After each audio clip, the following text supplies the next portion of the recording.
3 a.m. Our doorbell wakes the house. 3 men in HOA police jackets. No unit numbers. A radio with no antenna. My dad's voice, "They're not HOA." The side gate clicks. Someone else is already in the yard. He dials 911 on speaker, steps into the hallway, and says the one sentence that sets the shape of everything. "Leave the property. Police are on the way." The chain snaps. The doorway blooms cold air. And in that blink, between breach and decision, the house chooses not to be taken. The neighborhood had a way of pretending it was safer than it was.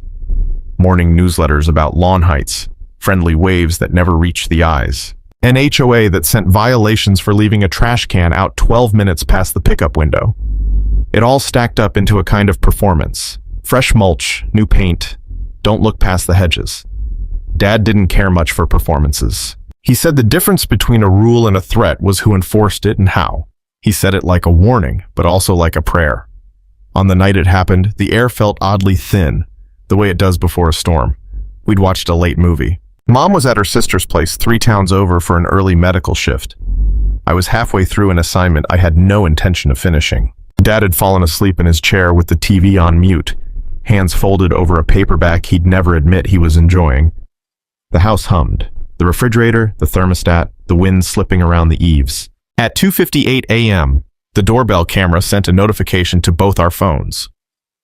I glanced down and saw 3 figures at the front porch framed in the cold light from the motion sensor. They wore navy windbreakers with white block letters that read HOA Police. One carried a clipboard, another had a handheld radio.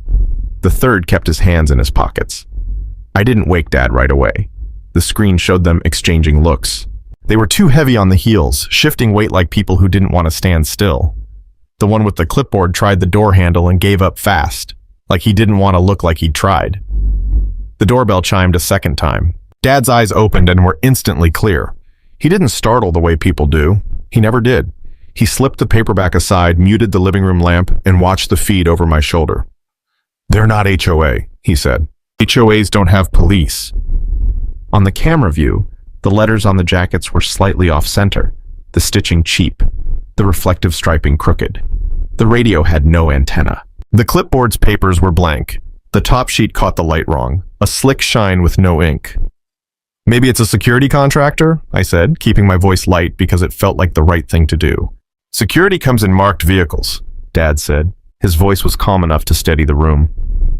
No cars at the curb. The man with the clipboard leaned toward the door camera and smiled, but only with the bottom half of his face. "Open up, HOA Police," he said. The speaker at our door translated his voice into a flat, tinny version of authority. "We need to discuss a violation." "It's 3 in the morning, Dad said, projecting just enough to carry through the door. "Leave a notice." "Can't do that," the man said. "Immediate compliance." Something touched the side gate, not loud, the kind of sound the brain files under raccoon or wind. But Dad's head turned slightly. The back camera popped alive on the screen, showing another figure sliding along the fence line, fingers at the latch. A 4th one, no jacket, hoodie up, gloves. Dad's phone was already in his hand. He called 911 and spoke in sentences that were all the right length. He gave the address. He said there were men on the property wearing fake uniforms. He said there was a possible entry attempt at the side gate. He said he and his daughter were inside and safe. He said he was a lawful gun owner and would secure himself until officers arrived. He did not say anything about what he used to be. That part of his life rarely helped in conversations with strangers. Another knock. 3 polite taps. "Sir," the clipboard voice called, almost friendly, "non-compliance escalates fines and legal fees." The chain on the door was set. Dad gestured me back with 2 fingers. I went because I always did when he gestured like that. He moved without noise, a practiced economy that didn't feel like a trick so much as a habit. He kept the phone line open on speaker so the dispatcher could hear him and he could hear her. He told her when the porch lights were on and when they flickered off. He told her when he moved from the living room to the hallway. The air felt hinged to the quiet. At 3 a.m., the porch camera caught the 3rd man lifting a boot. He drove it into the door just above the lock. The wood shuddered. The chain held on the first kick. On the second, the screws squealed. On the third, the plate gave and snapped from the frame like a tooth. The door swung in 6 inches and stuck against the chain. The man with the radio leaned his shoulder into it and pushed, fingers fishing for the chain. The one with the clipboard took a step back and drew a breath like someone about to say the final word in an argument. Dad didn't argue. He warned. "Leave the property," he called from inside the hall. His voice was level, like a person stating the time. "Police are on the way." The chain tore from the jamb with a dry, splitting sound. The door came inward. For a half-second, the house was a mouth with a broken tooth, breathing cold. I remember the smell of the night air more than the sound. The air smelled like wet concrete and wilted petunias and someone's cheap cologne. I remember Dad's left hand reaching for me and guiding me behind the corner of the hallway, farther back, behind the line of sight from the door. I remember the dispatcher's voice steady in the quiet. "Officers dispatched. Stay on the line. Do not confront." The men crossed the threshold. Mom always said Dad could count a room without looking like he was counting. He could tell you how many people, where the exits were, who would leave first if the fire alarms went off. He told me once that the world got simpler when you learned which details mattered. On that morning, the details were everything. The first man inside wore sneakers with a reflective stripe, the kind runners use for night, the kind that flashes on camera feeds. The second man's jacket gaped at the buttons and revealed no belt, no badge, no holster. The third man, the one with the radio, kept his left hand in his pocket, and the pocket hung heavy, a lopsided sway as he moved. They were saying something about a notice. They were saying something about compliance. Their voices overlapped and slid over each other like the audio channels didn't line up. Beyond them, the fourth figure at the side gate took the long way, dark shape spilling through the yard toward the back slider. The night made a shape out of the house. The foyer, the runner rug, the mirror.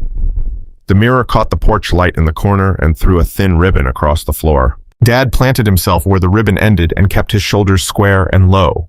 He told the dispatcher the door had been forced and intruders were inside. He said they were moving toward the hallway.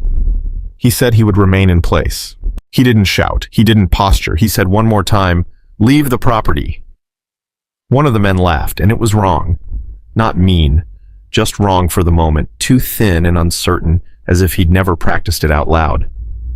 The backslider clicked.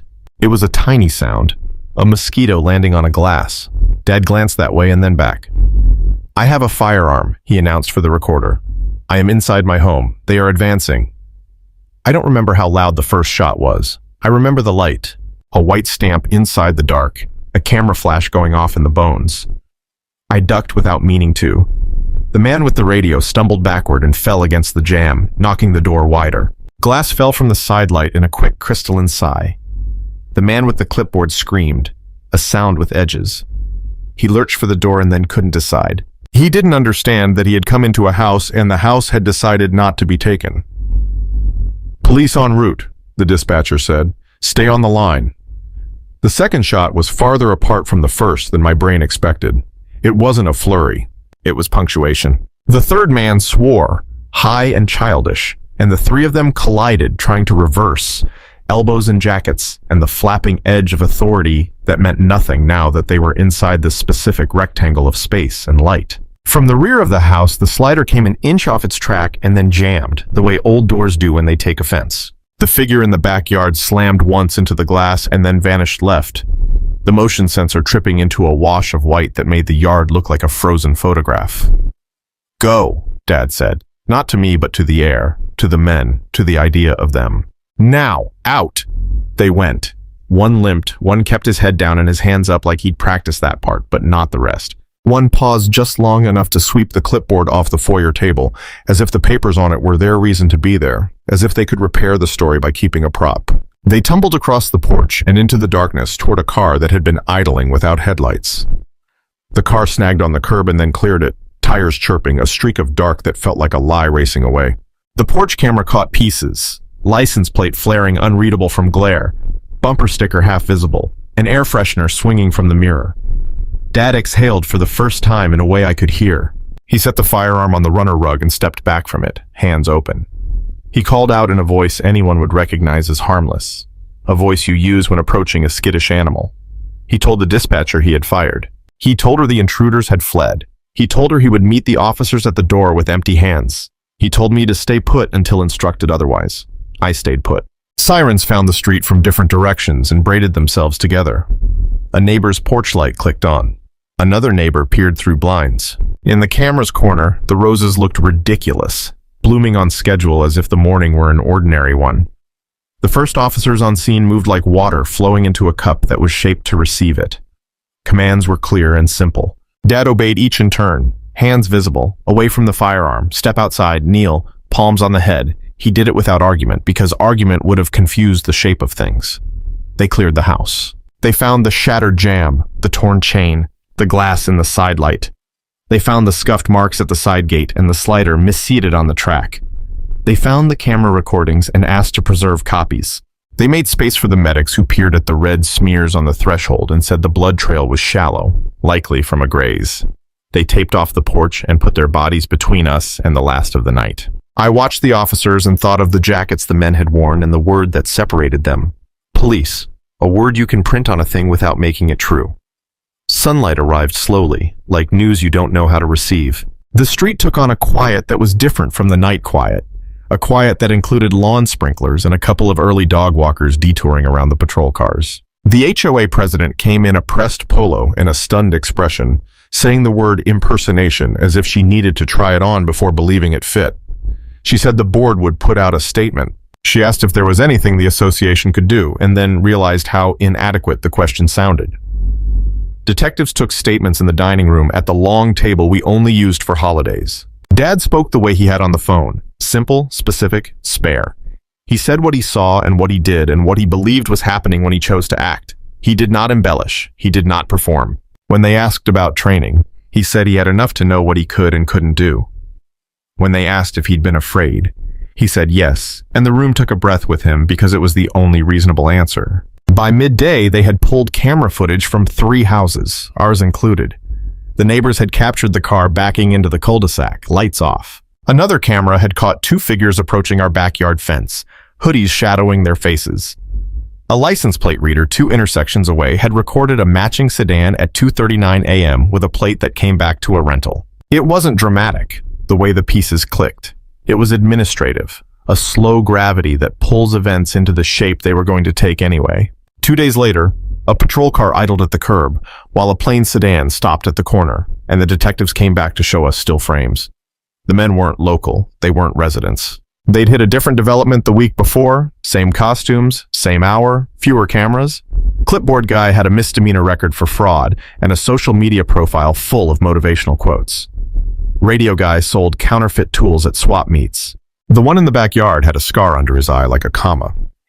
They had texted each other screenshots of HOA emails about enforcement drives and laughed about how authority sounded when you didn't look too closely. None of them, the detective said, had expected someone to be awake at 3 in the morning and unafraid to tell the truth about what was happening. The county reviewed it as they do, with careful language and caution and a timeline that feels like forever when you're inside it. We went to the station once and sat in a room with carpet that had seen too many shoes. A woman from the district attorney's office asked Dad to walk her through his thought process in 30-second increments. He did it, and when he finished, she said thank you in a way that didn't feel like a courtesy so much as a benchmark they put into a file. They did not charge him. The HOA sent a mailer to every doorstep.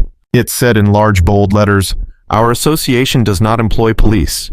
It said to call 911 for emergencies and to never open the door for anyone who cannot present proper identification. It said to verify through the association portal and to report suspicious activity. A paragraph down, smaller font, it said the board would be evaluating after-hours enforcement policies, which sounded like an apology written in the language of policy. Mom came home and stood in the foyer and put her hand on the torn jamb, the taped outline where the chain had been. And then she put her forehead on Dad's chest and didn't move for a long time. Later, she made him tea he didn't drink and folded a blanket over his legs he didn't need. She wasn't trying to fix anything. She was naming what had been avoided in the only way that made sense. Small, ordinary kindnesses that made the house feel like it belonged to us again. The door got repaired.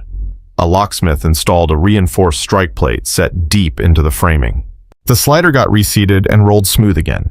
The roses kept on blooming because plants are relentless, and maybe that's a comfort if you let it be. The porch camera got a firmware update and a new angle that caught more of the walkway and less of the sky. I went back over the footage once by myself because I wanted to know if memory had lied to me, the way it sometimes does with bright moments and dark ones. It hadn't. The men looked smaller on the playback than they had in the moment, and Dad looked exactly the same. Calm the way a stone is calm at the bottom of a river. Not because nothing is happening to it, but because it understands what it is and refuses to be something else. People in the neighborhood started pausing when they walked by. Some said they were sorry. Some said they were grateful. One guy made a joke about the HOA finally getting serious and then flinched when he hurt himself. A few houses down, a kid taped a piece of paper to their doorbell that said, "Please don't knock after 10 p.m." And underneath it, in smaller letters, "Unless you're pizza." On a soft evening not long after, Dad and I sat on the back steps and watched the last light thread itself through the fence slats. He held his tea the way you hold something you're practicing how to drink again. "You okay?" I asked. He thought about it for a while. "I don't like that they dressed up like rules," he said finally. "That's the part that sits wrong." "What do you mean?" "Most people don't want trouble," he said. "They want predictable. If you put a badge on a jacket and a clipboard in a hand, a lot of doors will open for you. That's how most decent people are built. It's good, mostly. It keeps the world moving. But it's a thing bad people can borrow." We sat with that. A jet drew a line across the sky that would be gone in 5 minutes. Somewhere, a neighbor's wind chimes worked through a tune without memorizing it. "Are you sorry?" I asked. I didn't mean about the shots. I meant about the part of him that always has to be measured when the room gets small. "I'm sorry we had to find out that way," he said. "But I'm not sorry we knew what was happening." In the months after, the story made its way to places stories go: group chats, neighborhood forums, local news with a headline that used the word imposters. People argued in the comments because that's an activity now. The HOA hired a new management company. The old one sent a letter that used phrases like "regrettable confusion" and "steps will be taken." The men with the jackets made plea deals, and I didn't read the details because there are only so many details you need to carry. I still get the doorbell notifications at all hours because the camera doesn't sleep. When a raccoon steps onto the mat and investigates the corner where the crumb tray always misses a few grains, I get a ping. When the wind finds the chimes at 2 a.m., I get another. Every alert is a question. What is this? And the answer is different every time, but the process is the same. Look, think, decide which details matter. When neighbors ask what happened that night, they want the part with the shots, the chain snapping, the moment a house became a decision. That's not the part I remember most. I remember Dad's voice, middle of the night and steady, telling someone who couldn't see us exactly where we were and what we were doing, shaping a record one sentence at a time. I remember the restraint more than the force. I remember the instant when the word police meant nothing and the word home meant everything. Sometimes I pause the footage right before the door gives way. 3 men on the porch, blue light, the smallest one tilting his head, listening for the sound of someone about to let him in. I look at the top sheet on the clipboard, shining blank under the porch light, and I think about how much trouble in this world begins with a piece of paper that means nothing held by a person who hopes you won't check. We check now. We always will. That's the ending, I think. Not the sirens, not the mailers, not the repaired jam. The ending is the habit that remained, to examine the shape of any authority that asks to cross our threshold to see if it is real. And if it isn't, to keep the door closed and the record clear until morning. If this helped you think through verification and safety, subscribe and share with a neighbor.